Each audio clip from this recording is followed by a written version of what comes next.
Since 1941, more than 2.5 million fans have heeded the advice of Harry Carey and have clicked the turnstiles to see the stars of tomorrow. Over 100 Jamestown players have graduated to the big show, with Nellie Fox being the only one to go from Jamestown to Cooperstown. What was the backdrop which permitted this jewel to be built in Jamestown, New York?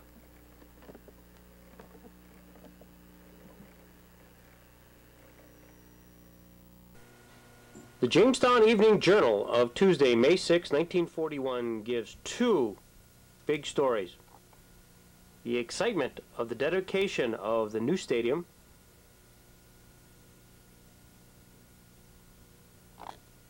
and the ever-present war which is occurring over in Europe, which to date America has been able to keep out of.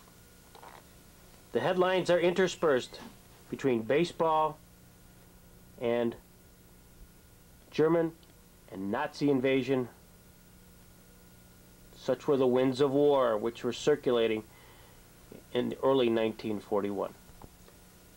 Jamestown entered professional baseball in the new era in 1939. They played in Celeron and had an awful season. After the season, the Pirates left and went to Lockport. Jamestown was without a team. Midway through 1940, Harry Bisgeier, owner of the Niagara Falls team, agreed to transfer to Jamestown and finish the season in Allen Park. And the reason he came was because of the promise of the construction of a new stadium. Principal architects was Ernie Kessler, chairman of the Citizens Committee, and Judge Alan Barger, head of the Citizens Stadium Committee. Excitement ran wild in Jamestown. One of the other articles that appeared in that first day paper was the announcement of the broadcast via radio WJTN to all those listeners who would like to see the game but will be unable to be present. This was historic. The first game of the stadium would be sponsored by the Fraternal Order of the Eagles over local station WJTN. This was just a microcosm of a large radio renaissance throughout the country as baseball and radio became very much a thing of beauty. The sports director for radio station WJTN in the 1950s was the well-known Max Robinson.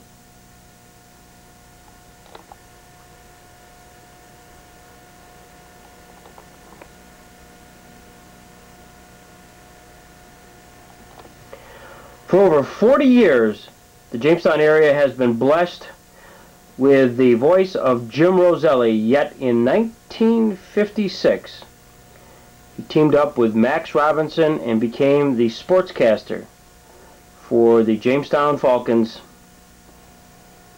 And Jim has some early recollections. And sometimes I never did a game off the ticker tape, but I remember watching Max Robinson do ticker tape. It was interesting to see how you stay a batter or two behind and how you created the crowd noise. How did you do it? Tell us. Well, the background, you get the sound effects. Mm-hmm. And of course you know what's coming up, so you try to play accordingly. If there's a hit, you play a little crowd noise that sounds like something's going on. But I think you stayed at least a batter or two behind so that you could anticipate the excitement coming up. But that was... you know, when you look at the pioneer days of those kind of broadcasts, it's interesting. Of course, GR had a fellow named Roger Baker, if I remember correctly, who did it, and Max came from the Buffalo area. But again, what has changed in the last few years? PA, after a year and a half experience in Harrisburg. It was 3 months in Warren, and then I heard a rumor that John Horan, who was an announcer at the time, also went to college with me at St. Lawrence, was going to go into the insurance business, and there was an opening. So I quickly called. I went up, talked to Cy, got my first full-time job. September 1951. It's February 1996, and here I am. into your history. Baseball. Did you ever, baseball do radio live? Yes. About when? Wednesday nights. Wednesday nights? Wednesdays, if I remember, it was every Wednesday we did a game a week. It was sponsored by Fort Pitt Beer, and I used to love to say their slogan, Fort Pitt, that's it. Now, were you the play-by-play? Yes. You were everything, or did you have another? No, I was everything. I went to out-of-town games.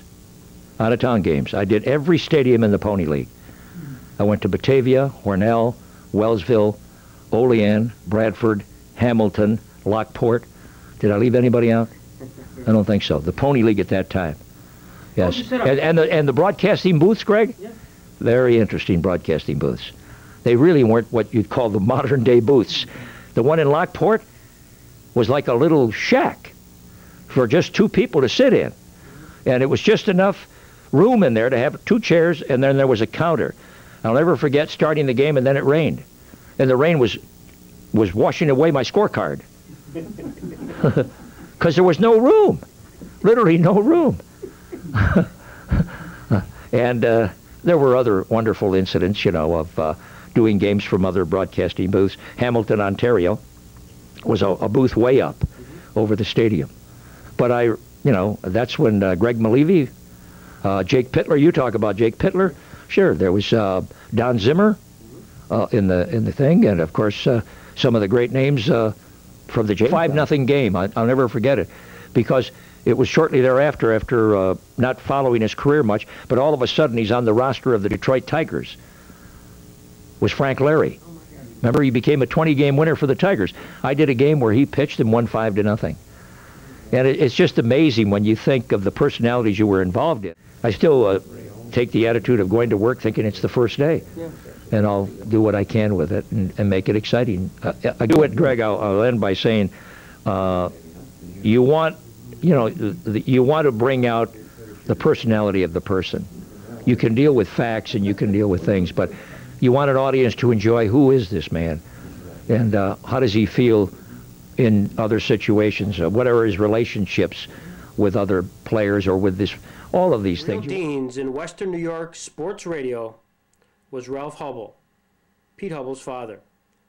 And he put this journey down history lane in perspective. That you shouldn't live in the past. It's dangerous. But to visit it is just a wonderful experience.